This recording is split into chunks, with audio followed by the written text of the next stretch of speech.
अस्सलाम वालेकुम। आप सभी सामाईन और नाज़रीन का हसनैन सर यूट्यूब चैनल पर खैर मकदम है, स्वागत है, वेलकम है। आज मौलाना आज़ाद नेशनल उर्दू यूनिवर्सिटी के डीएलएड एंट्रेंस टेस्ट 2025 के सवाल को हम सॉल्व करेंगे और देखेंगे कि कितने सेक्शंस में, कितने पार्ट में इसको तक़सीम किया गया है। तो सबसे पहले देख सकते हैं कि पार्ट ए में जो है आम मालूमात, जनरल नॉलेज, दूसरे पार्ट में जो है अमूमी उर्दू, जनरल उर्दू, जिसमें जनरल नॉलेज की बात करें तो इसमें 20 सवाल है, जनरल उर्दू में बात करें तो इसमें 10 सवाल है और जनरल इंग्लिश की अगर बात करें तो इसमें 10 सवाल है, ठीक है? और आप इसके बाद देखेंगे कि 30 सवाल टीचिंग एप्टीट्यूड्स के सवाल है और 30 जो है जनरल एबिलिटी के सवाल है।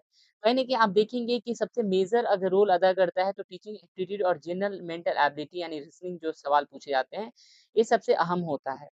अब यहाँ देखेंगे कि कौन-कौन से सवाल 2025 में पूछे गए, हम एक-एक सवाल को देखते हुए चलेंगे और उसको आंसर जानते हुए। तो पार्ट ए में देख सकते हैं कि आम मालूमात के अंदर सबसे पहला सवाल है कि जनूबी हिंदुस्तान के रियासतों में सबसे पहले वज़ीर-ए-आज़म कौन बना बना था? तो देख सकते हैं लाल बहादुर शास्त्री, चंद्रशेखर और उसके बाद है देवेगौड़ा, पीवी नरसिम्हा राव। तो option D is right answer PV Narasimha Rao. South का पूछा है, जनूबी हिंदुस्तान। भाखड़ा नंगल डैम किस रियासत में है? तो आप जानते हैं भाखड़ा नंगल डैम के जो प्रोजेक्ट है वो हरियाणा, पंजाब और राजस्थान और उसके साथ हिमाचल प्रदेश में ये मेन ये है। बट आप देख सकते हैं हिमाचल प्रदेश की बात करें तो यहाँ पे नहीं है, तो यहाँ पे पंजाब से भी कुछ हिस्सा सटा हुआ है, तो कहीं न कहीं पंजाब के हिस्से में भी आता है, तो Punjab is the right answer. इसके बाद है जो हमारा पंचायत राज का निज़ाम सबसे पहले किस रियासत में नाफ़िज़ हुआ था? तो पंचायत राज सबसे पहले जो है राजस्थान में आया है और उसके बाद जो है क्वेश्चन नंबर 4 है कि जंग-ए-आज़ादी 1500 सता नहीं ये गलत दिया हुआ है 1857 का मिस्टेक प्रिंट है ये। 1857 के वक़्त जो है हिंदुस्तान के गवर्नर जनरल कौन था? तो उस समय जो गवर्नर जनरल थे 1857 में वो थे Lord Canning. Question number 5 Hindustan में सबसे पहले अंग्रेज किस जगह आए थे? अंग्रेज सबसे पहले जो है सूरत में आए थे, सूरत, ठीक है? जो गुजरात में पड़ता है। मुसलमान साइंसदां इब्न सीना का असल शोबा क्या था? देखिए जो सीना थे वो फिलॉसफी में महारत रखते थे, ठीक है?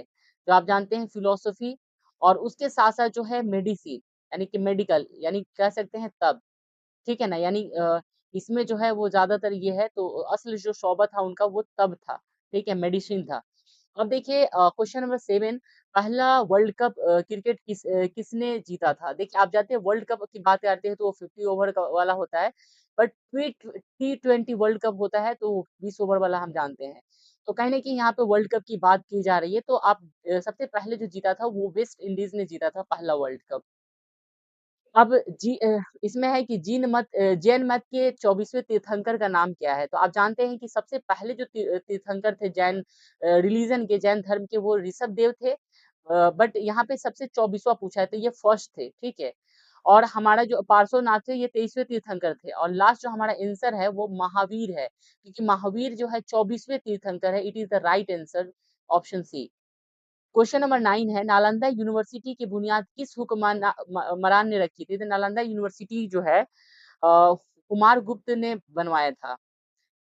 बुद्ध मत के यानी कि बुद्धिस्ट के बानी गौतम जो है बुद्ध जो थे उनकी पैदाइश कहाँ हुई थी? तो आप जानते हैं कि उनकी पैदाइश जो है नेपाल में लुम्बिनी नामक गाँव में हुआ था और उनकी जो ज्ञान की प्राप्ति हुई थी वो गया में जो है बोध गया में हुआ था और उनकी जो पहला जो उपदेश है सारनाथ में हुआ था और कुशीनगर में उसकी जो है महापरिनिर्वाण हुई थी। फ़िल्म शोबे में अगर गब्बर सिंह का जो है किरदार किस अदाकार ने किया था? तो अमजद खान ने किया था ऑप्शन नंबर डी। हिंदुस्तान की पहली बोलती फ़िल्म कौन-सी थी? जैसे बोलती फ़िल्म जो है पहली वो आलम आरा थी। अ, उसके बाद बात करें आईईपी यानी आईपीएल की अगर बात करें तो आईपीएल की शुरुआत किस वर्ष साल हुई थी? तो आईपीएल की शुरुआत जो है 2008 में हुई थी। अ, नीरज चोपड़ा का ताल्लुक किस खेल से है? आप जानते हैं नीरज चोपड़ा जो है भाला फेंक जो है उनका है, ठीक है? तो इसमें हो जाएगा ऑप्शन नंबर बी ज्यूलन थ्रो, ठीक है ना? ये इनका राइट आंसर हो जाएगा। क्वेश्चन नंबर 15, सचिन तेंदुलकर ने अपना पहला बैनुल अक़वामी यानी कि इंटरनेशनल जो मैच खेला था वो किसके खिलाफ खेला था? तो पाकिस्तान के खिलाफ खेला था पहला मैच। अ, मार्सियात के रूहे रवा यानी फादर कहलाते हैं, यानी इकोनॉमिक्स, फादर ऑफ इकोनॉमिक्स जो है एडम स्मिथ को कहा जाता है। Adam Smith is the father of इस इकोनॉमिक्स। अगर हम बात करें हिंदुस्तान में सबसे ज्यादा जो है कपास पैदा करने वाली जो रियासत कौन सी है, यानी कौन सा स्टेट है, तो गुजरात में सबसे ज्यादा कपास की पैदावारी होती है। भारत भारतीय आरबीआई मतलब रिजर्व बैंक, यानी कि रिजर्व बैंक ऑफ इंडिया की बात करें तो कब कायम में आया था, तो ये कायम हुआ था 1935 में। हिंदुस्तान का सबसे बड़ा बंदरगाही शहर कौन सा है, तो सबसे बड़ा बंदरगाह जो है मुंबई में है। ठीक है, मुंबई जो है पड़ता है, मुंबई शहर में। मौजूदा जो है सदर जमहूरिया की बात अगर कर लेते हैं, प्रेसिडेंट की बात करते हैं, तो हिंदुस्तान के किस रियासत से, किस स्टेट से, किस सूबा से जो है उनका ताल्लुक है, तो उनका ताल्लुक जो है उड़ीसा से है। इससे पहले जो है वो झारखंड के गवर्नर रह चुके हैं, तो Orissa is the right answer. अब ये सवाल जनरल एप्टीट्यूड की एक जनरल जो है सवाल खत्म हो गया। अब आइए उर्दू के सवाल पर। अमूमी उर्दू के सवाल में पहला है कि मेरुन मीर अनीस का ताल्लुक जो है उर्दू के किस संत से है, तो जो है मुर्सिया से इसका इनका ताल्लुक है। अबुल हसन में अबू है, अबू क्या है, अबू कनीत है। इसके बाद जो है क्वेश्चन नंबर 23, दर जेल में से इस्म आला है, तो इस्म आला जो है दस्ताना होता है। ठीक है, दर जेल में से कौन सा इमला जो है दुरुस्त है, तो ये इंतजाम जो है ये वाला दुरुस्त है, ऑप्शन नंबर ए। अदावत के माने, अदावत के माने होता है दुश्मनी। सारी के वह सिन्फ जिसमें किसी की तारीफ या मजम्मत की जाती है, वो उसको क्या कहते हैं, तो हम कसीदा कहते हैं। हम किसी कहते हैं ना कि उसकी उसकी कसीदा पढ़ी जा रही है।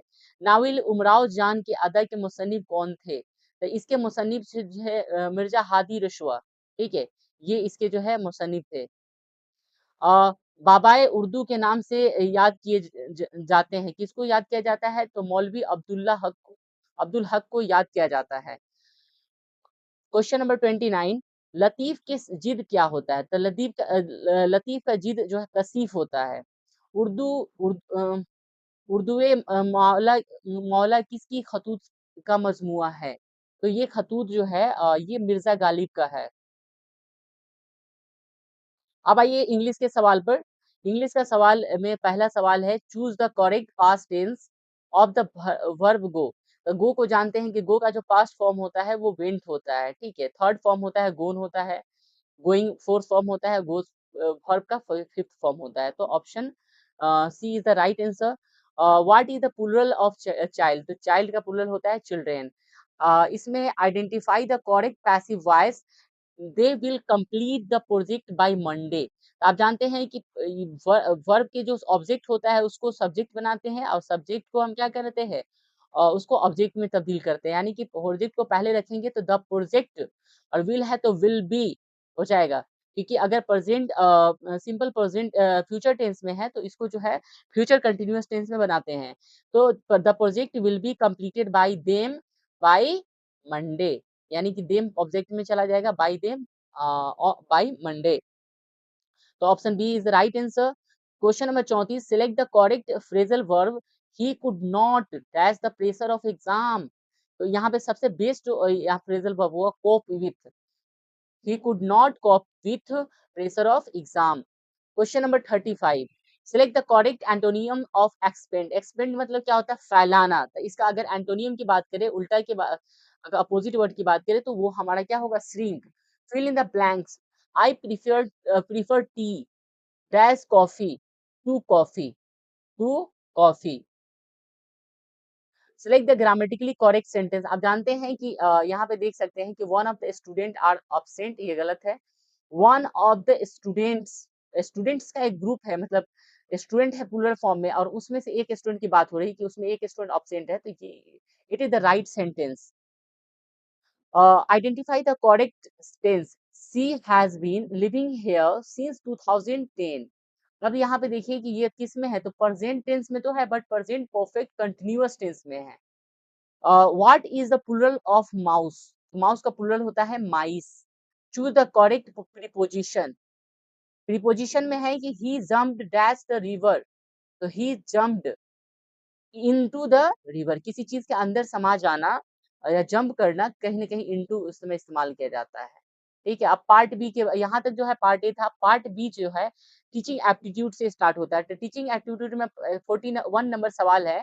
आप एक मौसर मौलवी की हैसियत से अपने तलबा में किस चीज को फरूग देना चाहेंगे?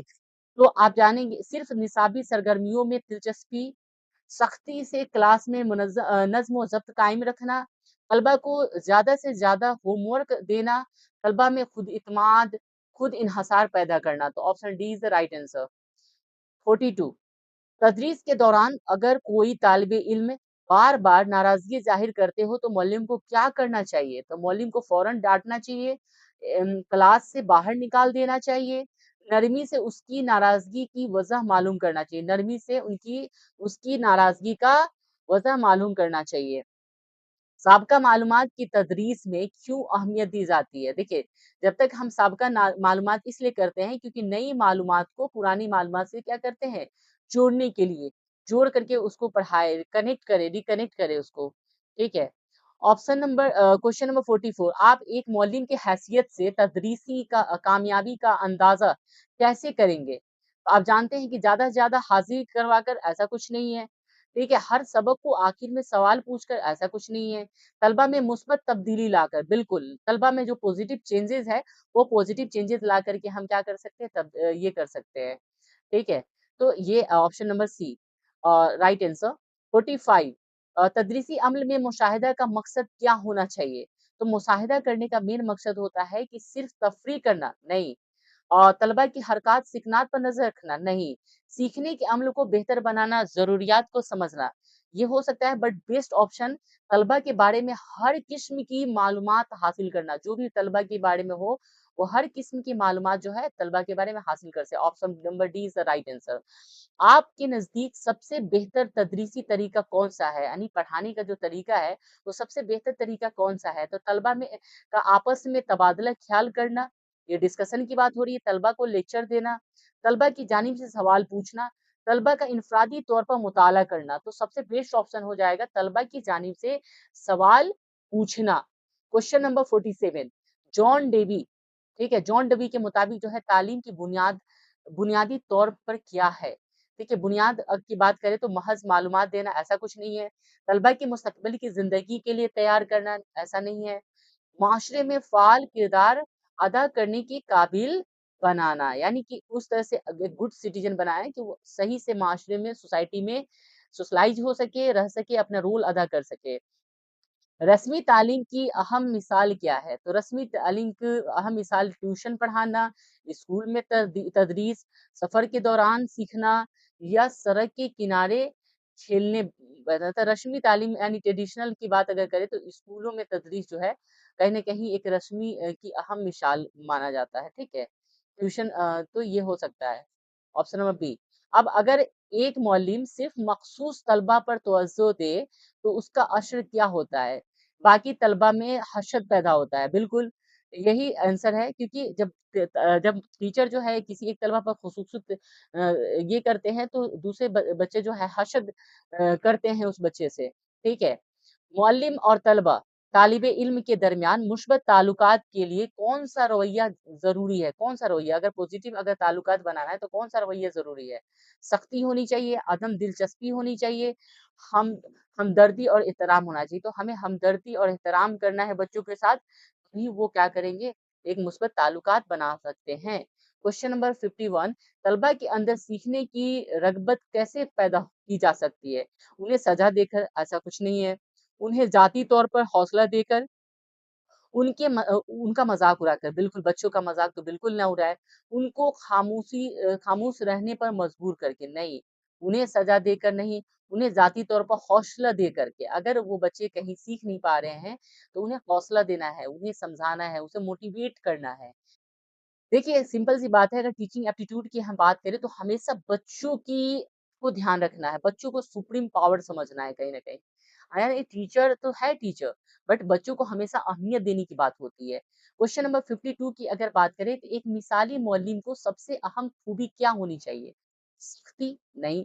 वक़्त की पाबंदी? नहीं। ये हो सकता है बट सबसे अहम की बात होगी तो बच्चों की मोहब्बत सबसे अहम है। तदरीसी मवाद का इंतखाब किस बुनियाद पर होता है? किस बुनियाद पर आप जो है जो पढ़ा रहे हैं, जो कंटेंट ले रहे हैं, मवाद मुंतखब कर रहे हैं, वो किस बुनियाद पर आपका उसका इंतखाब करेंगे? सिर्फ़ निसाब की बुनियाद पर, सिर्फ़ करिकुलम देख कर के, सिलेबस देख कर के नहीं, मुअल्लिम की पसंद की बुनियाद पर नहीं, बिल्कुल मुअल्लिम की राय तो होनी चाहिए बट जहाँ तलबा की दिलचस्पी हो ना, उसकी बुनियाद पर, यानी तलबा की दिलचस्पी और उनकी उम्र के मुताबिक, उनकी जो लेवल है, उनके मुताबिक होनी चाहिए। क्वेश्चन नंबर 54 तालीम में जदीद टेक्नोलॉजी का इस्तेमाल किस लिए किया जाता है? आप जानते हैं कि हर जगह अब आईसीटी की बात हो रही है, ठीक है? तो अब आईसीटी की जब बात होती है तो तदरीस को दिलचस्प और मौसर बनाने के लिए होती है कि बच्चे वहाँ पे इंटरेस्ट के साथ जो है, बच्चों को एंगेज किया जा सके, बच्चों को अच्छे तरीके से दिलचस्पी के साथ सिखाया जा सके। क्वेश्चन नंबर 55 तलबा को इखलाकी इक़दार की तालीम कैसे दी जा सकती है? अगर हमें वैल्यू देना है, उसे मोरालिटी सिखाना है तो कैसे दे सकते हैं? तो सख्त हम कानून बना देंगे, तो क्या बच्चे डिसिप्लिन्ड हो जाएँगे, बच्चे मोरल वैल्यू सीख लेंगे? नहीं, खुद अमली नमूना बन कर के नहीं।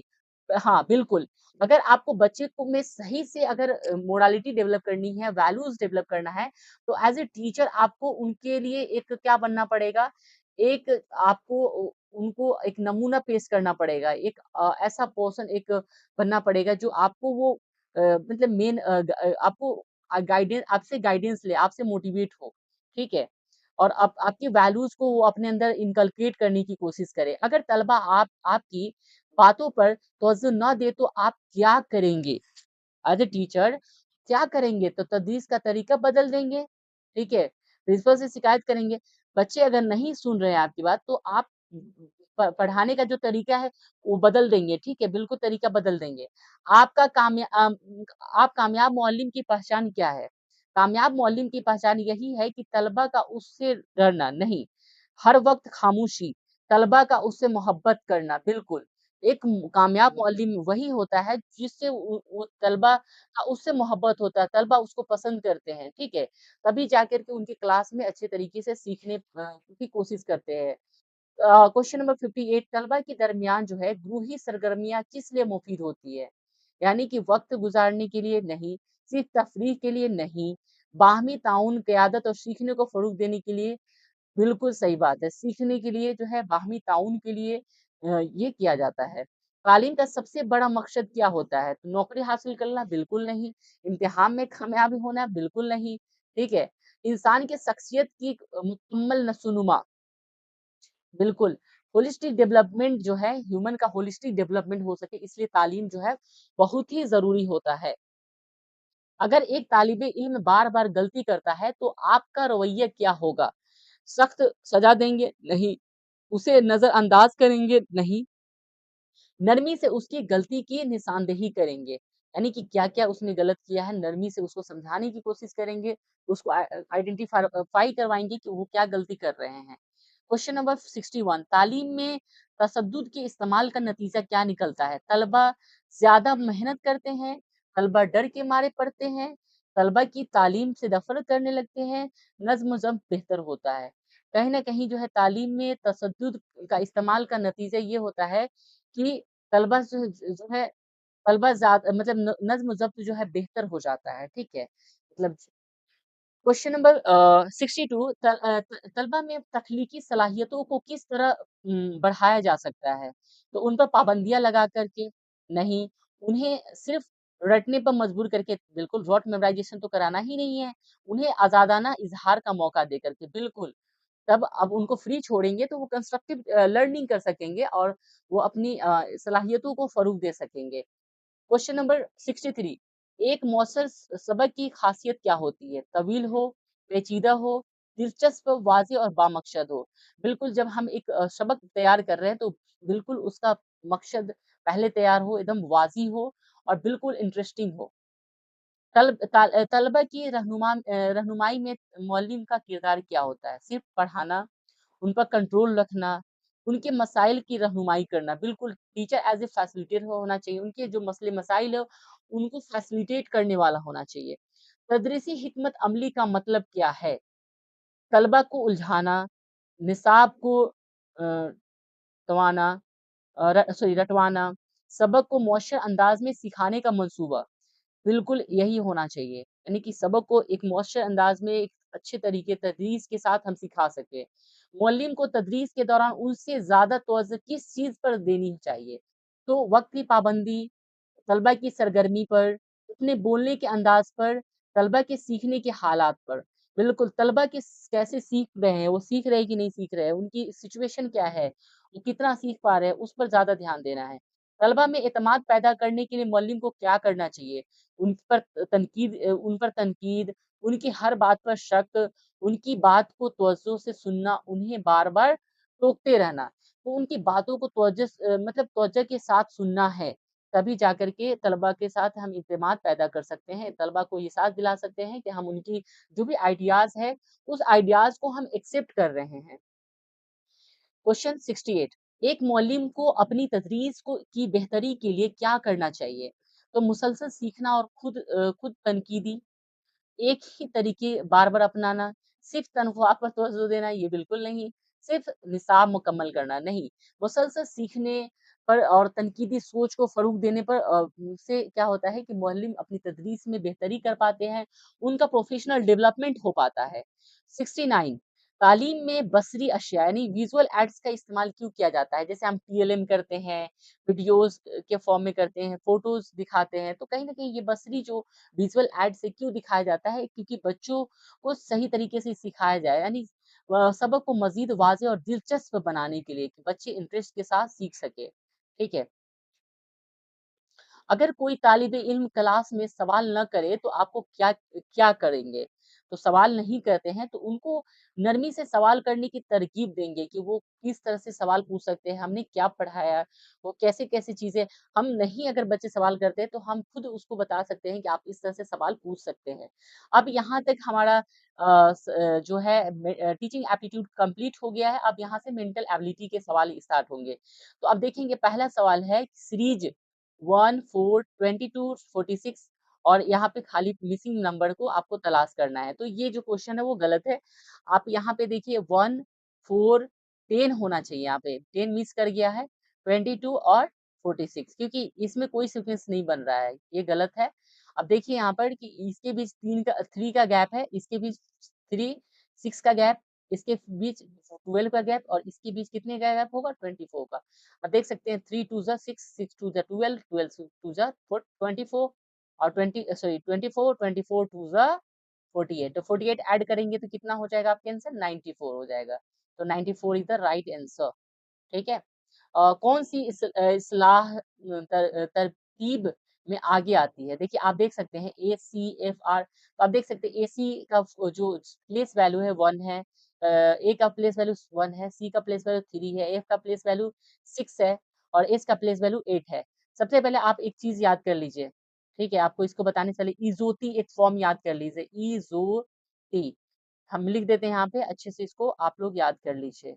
क्योंकि इज़ोती जब याद रखेंगे तो आपको एक जो भी सवाल पूछे जाएँगे अल्फ़ाबेटिकली लेटर से वो आपको सवाल जो है बन जाएँगे।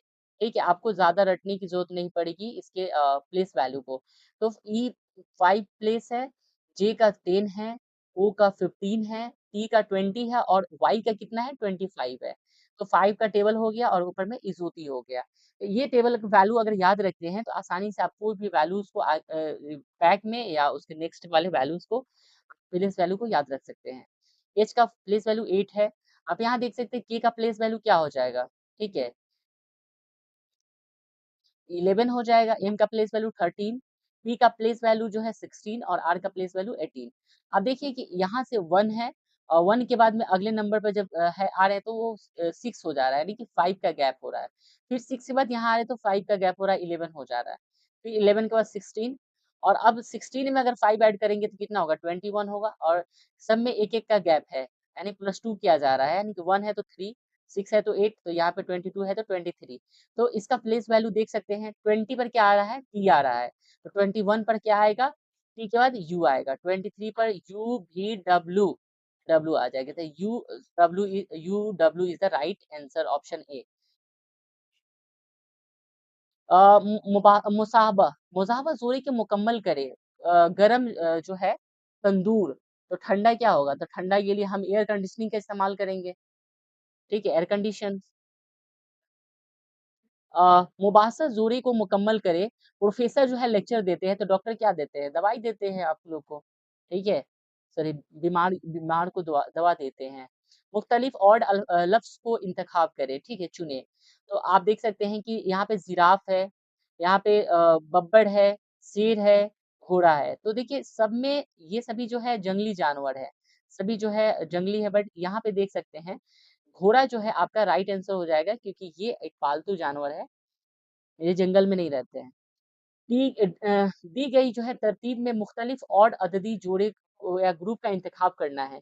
आप देख सकते हैं यहाँ पे इसमें ऑड कौन सा है डिफरेंट, तो देख सकते यहाँ पे देखिए 3 इंटू 3 अगर करेंगे तो 9 आ जाएगा नेक्स्ट नंबर, और 9 में अगर 3 हम जो हमने मल्टीप्लाई किया है, जो हमने पहला नंबर लिया था उसको घटा देंगे तो 6 आ जाएगा, क्लियर है।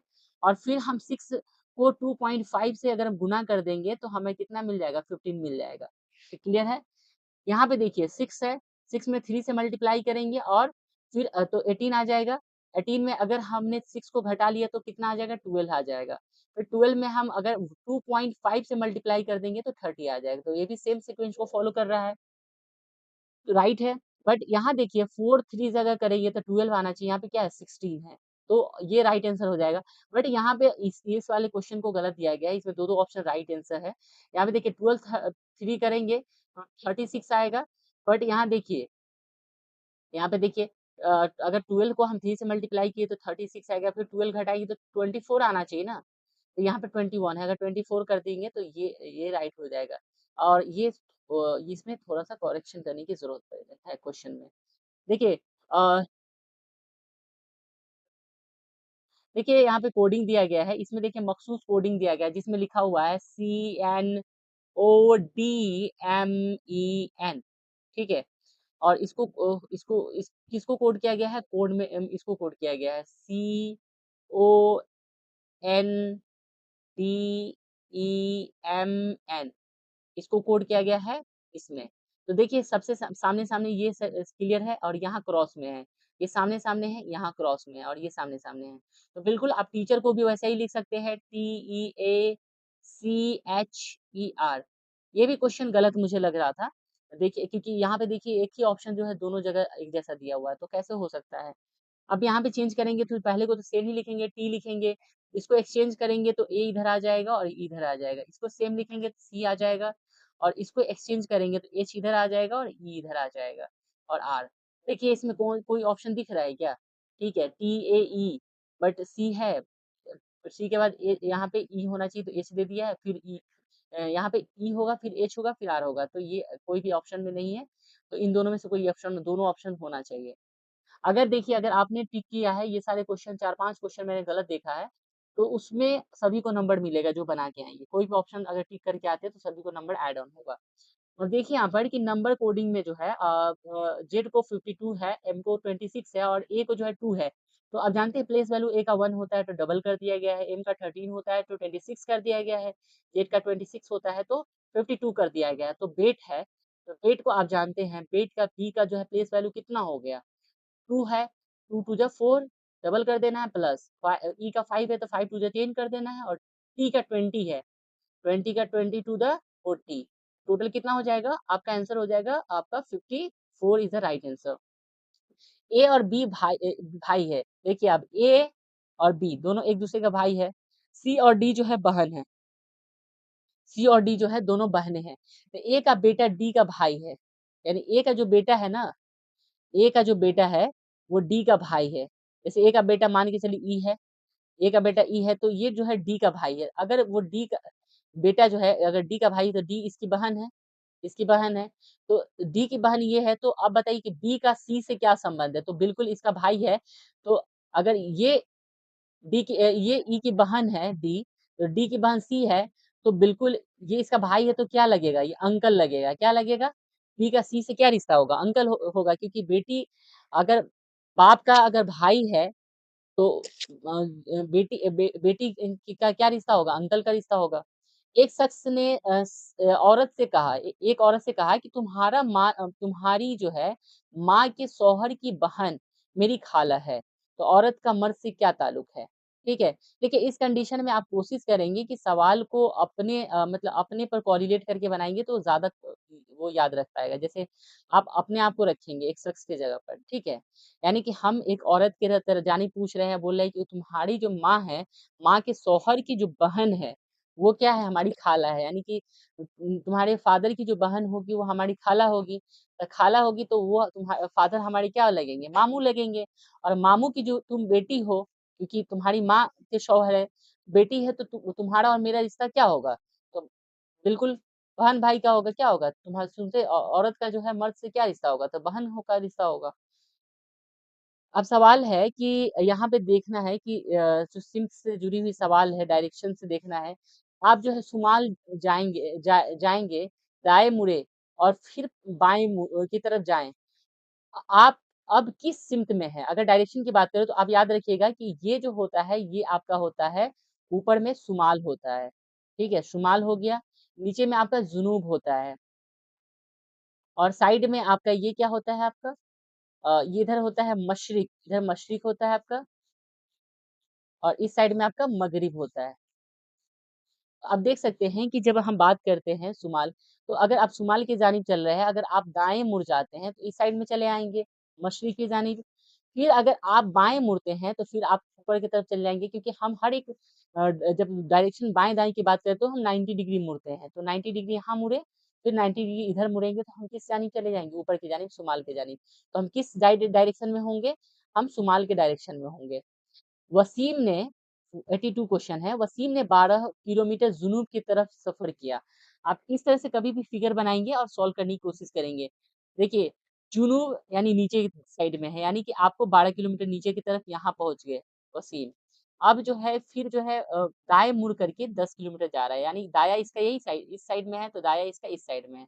दायाँ कितना मुड़ा? 10 किलोमीटर। 10 किलोमीटर मुड़ने के बाद फिर वो दाएँ की तरफ मुड़ता है, 12 किलोमीटर चलता है। तो 12 किलोमीटर अगर चलेगा तो फिर यहीं तक पहुँच जाएगा। तो आप देख सकते हैं एक मुस्ततिल बन रहा है, तो यहाँ की जो डिस्टेंस होगा सेम यहाँ डिस्टेंस है। तो यहाँ का जो डिस्टेंस होगा 10 वो भी यहाँ ये वाला डिस्टेंस वही हो जाएगा। पूछा गया है कि अ, ज जो मतलब कितना किलोमीटर सफ़र किया? 12 किलोमीटर सफ़र किया तो वसीम ने नुक्ते आगाज़ से मैंने शुरुआती नुक्ता से कितना दूर था? कितना दूर था? तो अब देखिए यहाँ से स्टार्ट किया है और यहाँ तक तो 10 किलोमीटर दूर है वो। स्टार्टिंग पॉइंट से एंड पॉइंट तक। आखिरी निकात में तक वो 10 किलोमीटर दूर है। 83 क्वेश्चन है अल्फाज की हरफ तहज़्ज़ी की तरतीब देना जैसा कि वह लगत से नज़्म आते हो। जैसे कि यहाँ देखिए, आप देख सकते हैं ये बहुत सारे वर्ड दिए गए हैं। 5 अल्फाज की हरफ तहज़्ज़ी को तरतीब देना है, ठीक है? कि वर्ड के हिसाब से कौन सबसे जो है चौथे में कौन-सा लफ्ज़ आएगा। तो देख सकते हैं कि सबसे पहले ब्लैक आएगा क्योंकि बी पहले आता है, ड्रॉ फिर प्ले और लास्ट में क्या आएगा? रीड आएगा, ठीक है? आर लास्ट में आएगा। तो अब देखिए क्वेश्चन नंबर 84 अ, मरियम जो है 40 लड़कियों की कतार में दाएँ तरफ से चौथीं नंबर पर है, बाएँ तरफ से जो है उसकी पोज़ीशन क्या है? आप देख सकते हैं इस तरह से अगर वो टोटल 40 लड़कियाँ हैं, तो वो ये हो गया आपका बायाँ, यानी कि बायाँ और ये हो गया आपका दायाँ, ठीक है? इस जानिब है।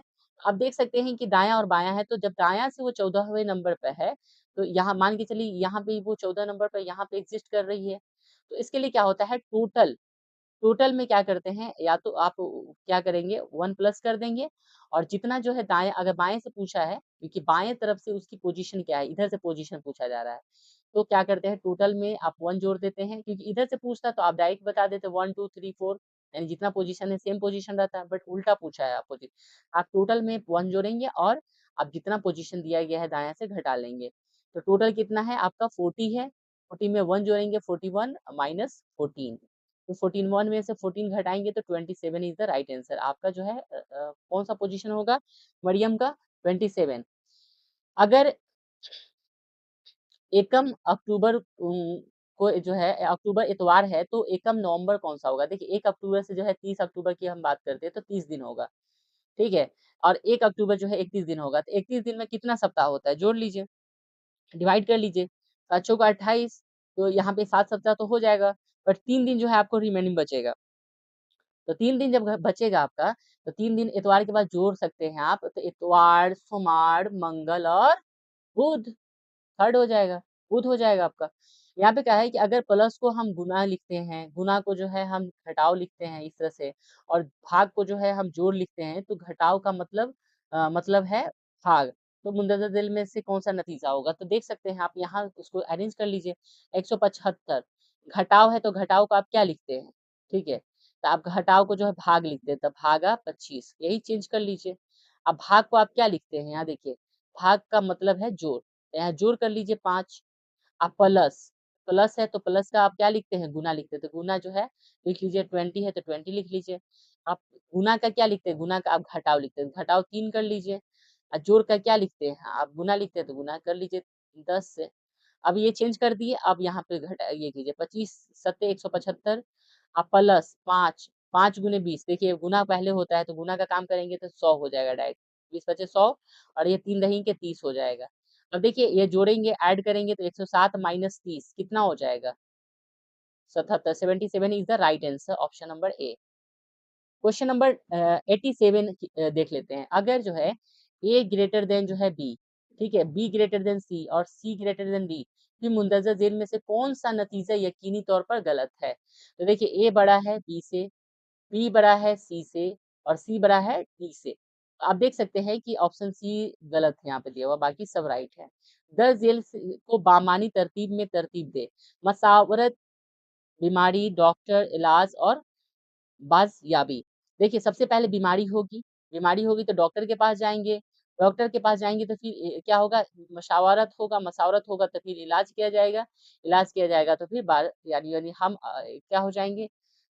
मतलब वहाँ से हमें आउट मतलब ये कर दिया जाएगा।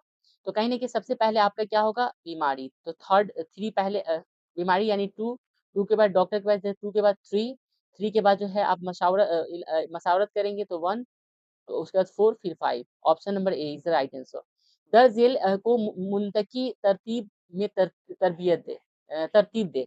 देखिए मेढक है, चील है और उसका वो टिड्डा है, साँप है और घास है। तो सबसे पहले घास होगा, घास को टिड्डा खाएगा, ठीक है? तो 5 और 3, 5 3 कहाँ है? ये दोनों में है।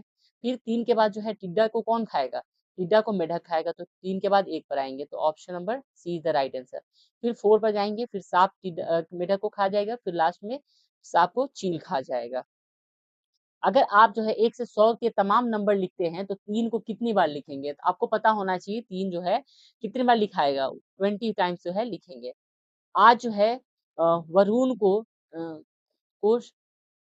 वरुण की सालगिरह आज सालगिरह है, उससे आज से 1 साल बाद वह 12 साल पहले की उम्र में उससे जो है दुगुना हो जाएगा। आज वरुण की उम्र कितनी है? जैसे मान के चलिए आज उम्र 1 साल है और 1 साल बाद जो है वो डबल हो जाएगा, किसका? आज से 12 साल का जो उम्र होगा, तो आज जो उम्र रहेगा, उसका जो है 12 साल जो है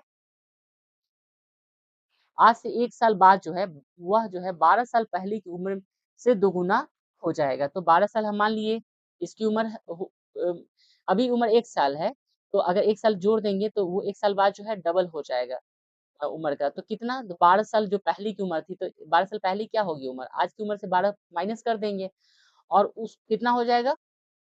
12 साल बाद की पहले की उम्र में से दुगुना हो जाएगा, ठीक है? दुगुना हो जाएगा। तो आप देखिए इक्वेशन बन गया x प्लस 2 यहाँ पे गुना करेंगे तो x को 2 से गुना करेंगे तो 2x और 12 को 2 से गुना करेंगे तो 12 2 जा 24। अब यहाँ देखिए, यहाँ पे आप क्या करेंगे x को उस साइड ले जाएँगे और ये 2 को इधर लाएँगे, सॉरी यहाँ पे 1 1 पहले से है और 24 उधर से माइनस में आएगा तो प्लस में हो जाएगा। 24 2x पहले से है इधर, उधर से x आएगा तो घट जाएगा। यहाँ पे 25 हो गया और इधर में x हो गया, यानी कि आज वरुण की उम्र कितनी है? हमने x माना था तो x कितना है? 25 इयर्स वरुण की उम्र है अभी। देखिए गुमशुदा जो नंबर है और उसको दाखिल करना है, उसको फाइंड आउट करना है क्वेश्चन मार्क को। अब देखिए कि 147 तो 4 7 जा 28 होता है, 1 ऊपर वाले को माइनस करना है। 4 7 जा 28 माइनस 1 तो 27 आ गया। इसी तरह यहाँ पे भी देखिए आप गुना करेंगे 5 8 जा 40 माइनस 2 ऊपर वाले नंबर को घटा लेंगे 38। इसी तरह यहाँ पे 9 6 जा 54 और माइनस कितना कर देंगे 3 कर देंगे तो कितना आ जाएगा 51। 51 इज द राइट आंसर। अब यहाँ देखिए गाइड जो है नंबर को आपको बताना है। तो इसमें देखिए 26 है, इसको ऐड कीजिए, सबको प्लस कीजिए, 26 आ जा रहा है। इसको भी प्लस कीजिए तो 18 आ जा रहा है। तो इसको भी प्लस कीजिएगा तो 7 और 1 8 आ गया तो 2 नंबर बच रहा है, 2 ऐड करेंगे तो 10 हो जाएगा। देखिए जवाब के तौर पर जो है बेहतरीन जो है मुतबादिल का इंतखाब करना है। ठीक है, एक घड़ी जो है हमेशा होती है। देखिए घड़ी जो है आजकल डिजिटल भी है और जो सुइया भी उसमें है। तो आप ये नहीं कह सकते डिजिटल है तो उसमें नंबर भी है, सुइया भी है। तो हम क्या कर सकते हैं, घड़ी हमेशा क्या होती है, घड़ी में हमेशा एक फ्रेम होती है क्योंकि घड़ी एक फ्रेम में बनाई जाती है। तो ये हो सकता है। जवाब क्वेश्चन नंबर 95 जवाब के तौर पर बेहतरीन मुतबादिल का इंतखाब करना है। देखिए एक आदमी हमेशा होता है, देखिए दांत, आँख, हाथ, तो कहीं न कहीं ये सब इंटरनल होता है। सॉरी एक्सटर्नल होता है बट दिल क्या होता है इंटरनल होता है। ये भी एक लॉजिक हो सकता है। दूसरा लॉजिक होता है कि ये सब नहीं भी हो तो इंसान ज़िंदा है। हाथ, दाँत, आँख, लेकिन दिल जो है होना बहुत ज़रूरी है। 96 इस हर्फ वाले जोड़े को मुंतखब करें जिसका लफ्ज़ की अस्ल जोड़े जैसा ही ताल्लुक हो। जैसे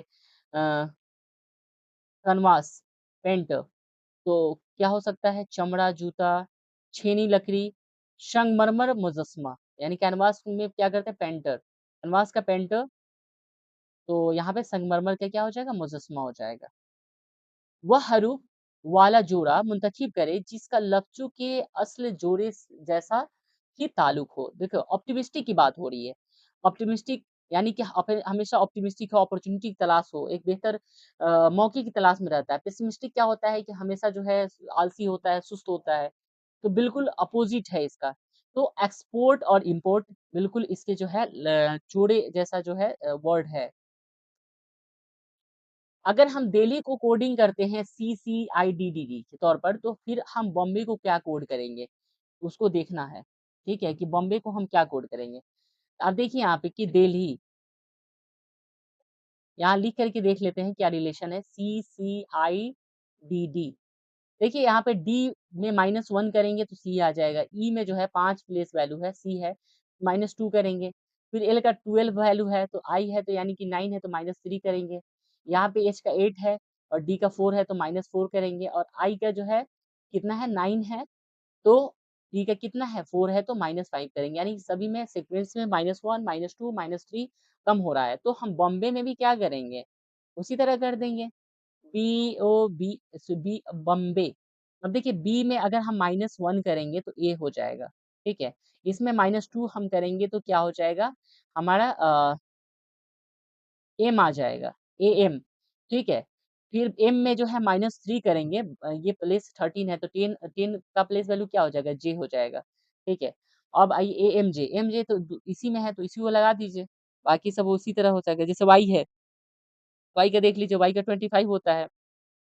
तो 25 में से लास्ट में कितना है 6 है ना 1 2 3 तो 6 माइनस करेंगे तो 6 का प्लेस वैल्यू क्या हो जाएगा 19 19 का प्लेस वैल्यू क्या होगा एस होगा लास्ट में एस आएगा ठीक है उसी तरह बी का भी कर सकते हैं ए का भी कर सकते हैं तो ये ऐसे आप आंसर निकाल सकते हैं यहाँ पे देखिए दी गई है सीरीज में जो है 10 ठीक है 100 200 और 310 आप देखिए सबसे पहले 10 है 10 में अगर हम 90 जोड़ देंगे तो कितना आ जाएगा 100 आ जाएगा 100 में फिर हम 100 जोड़ देंगे तो क्या आ जाएगा 200 आ जाएगा 200 में फिर 110 जोड़ देंगे तो कितना आएगा 310 आएगा 310 में फिर हम कितना जोड़ेंगे तो 90 जोड़े फिर 110 100 जोड़े फिर 110 जोड़े अब कितना जोड़ेंगे अब जोड़ेंगे 120 तो कितना आ जाएगा 430 ये सीक्वेंस है आपका ठीक है 430 इधर राइट आंसर है कि दी गई जो है सीरीज को मुकम्मल करना है। देखिए, यहाँ पे सीरीज दिया हुआ है, आप देख सकते हैं सीरीज को हमेशा 4-4 नंबर में बाँट सकते हैं, टोटल इवन नंबर है। आप इसको क्या कीजिए यहाँ से 4-4 पार्ट में डिवाइड कर दीजिए। तो ये 3 पार्ट हो गया। अब देखिए यहाँ पे ए बी है, तो सबके लास्ट में ए बी आना चाहिए। तो यहाँ पे भी ए बी है तो ए बी ए आएगा पहले, फिर यहाँ पे भी ए बी है। इससे भी देखिए सबसे शुरुआत में सबके ए आया हुआ है, तो ए यहाँ पे भी है, ए यहाँ पे भी होना चाहिए, ए यहाँ पे होना चाहिए। अब इस हिसाब से देखिए ए है तो अब क्या आना चाहिए? तो ए आएगा, ए के बाद बी आ रहा है तो ए बी, फिर यहाँ पे ए आया हुआ तो बी आएगा, फिर यहाँ पे ए है तो यहाँ बी आएगा। तो इस हिसाब से देखिए ए बी, बी ए और B. A B B A B, ये option B is the right answer. तो यहाँ तक सारे सवाल हमने सॉल्व किया। यहाँ तक कोई डाउट है, कोई क्वेश्चन में, आप जो है कमेंट कर सकते हैं, कमेंट करके पूछ सकते हैं। उसके अलावा अगर कोई भी सवाल है तो आप अपने कमेंट के जरिए भी पूछ सकते हैं। और आप देख सकते हैं कि क्या आप कितना कट ऑफ आ सकता है। 26 में आप लोग अपीयर हो रहे हैं, तो आप सभी को बहुत-बहुत ये है कि आप लोग अच्छे से आप एग्ज़ाम लिखिए, पेपर लिखिए और इंशाल्लाह जो है आप लोग सिलेक्ट होइए, ठीक है? मेरी दुआएँ आप लोगों के साथ है, ठीक है? वीडियो को लाइक करके चैनल को सब्सक्राइब करके कर लीजिए। अल्लाह हाफ़िज़, जय हिंद।